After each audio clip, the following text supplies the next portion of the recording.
Welcome to the dpost.com WVU Football Sports Chat. I'm sports reporter Todd Murray, filling in for Drew Rubenstein this week, and I'm joined by WVU football reporter Ed Owens.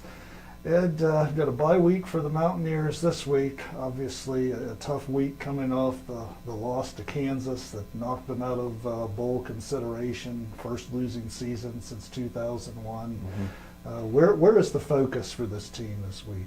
Yeah, I thought after the Baylor game when they had their last bye week, I thought there couldn't be a better time for a bye week. Now there couldn't be a better time for a bye week. Coming off that Kansas loss, guys were really broken down, really disheartened by that. Pat Egger was in tears following the game. I think this team really needs a week to settle down, and that's pretty much what head coach Holgorsen said they're going to do. He's going to rep the young guys, give them a lot of practice time, really try to make up for the time they've lost by, as you mentioned, not making a bowl game this year. So he wants to kind of get them in, get them that experience, and it's also a good time to give his seniors, his upperclassmen, all the guys who've been playing all those snaps a nice break. They're kind of plagued by injuries, especially on the defensive side of the ball right now. So I think it's a good time to rest and get the young guys some experience. Yes, with the injury front, a lot of people wondering about Darwin Cook, Clint Trickett. Where do they stand with those two?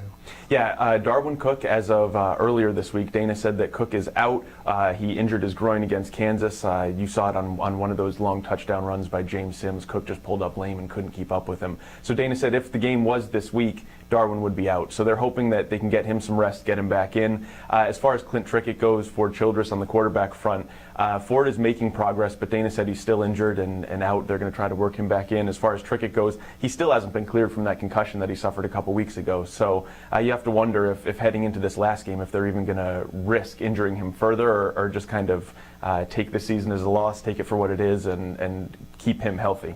I know a lot of talk about wanting to finish strong, and obviously no bowl game. Some coaches and players believe there can be a carryover to next season. But where do you think the players and coaches are right now? In terms of wanting to finish strong in that Iowa State game. I think they have to. This season's already lost. They lost that game to Kansas, which is devastating for the program. They're not going to a bowl game, which is another down note. I think if they lose to a weak Iowa State team too, you're heading into the offseason on a real down note. I think this game, as in the long run, I guess.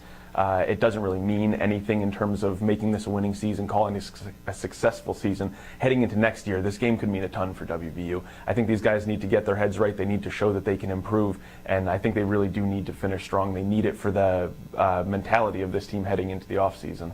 Yeah, of course, some people wondering, they went into Kansas knowing that was a must-win game to keep the bowl hopes alive, and then to come out, flat and not play very well, left a lot of people scratching their heads. And now they're in a situation where they're going to be stuck on campus Thanksgiving week with all the other students home facing, a game that doesn't mean much. And a lot of people are wondering, how is this team going to show up? Yeah, and after everything I just said, how important it is to them, I don't think they win this game. I know we're a week away.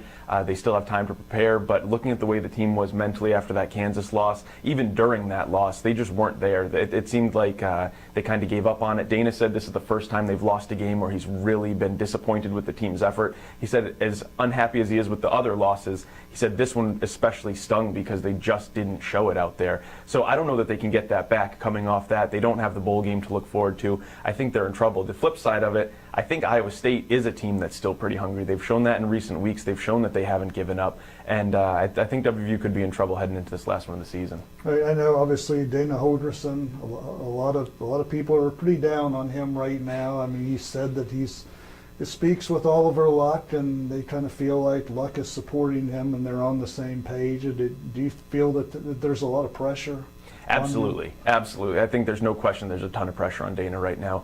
Since he's come in, the wins have dropped every season. Attendance has dropped with each season. I think he's got a lot to do right now to get this program going back in the right direction. That said, I don't think he's under pressure from his boss. I think he and Oliver are kind of tied together. They're in this together. He was Oliver's hire, so I think he'd have a little more patience for him than maybe if Oliver had left, gone to Texas, and a different athletic director had come in here. Sure. So I think that saves Dana a little bit. But yeah, there's definitely pressure on him to win and win soon. Right. Well, it will be an interesting final week. Ed, appreciate your time as always, and please continue to follow our WVU sports coverage on the dpost.com.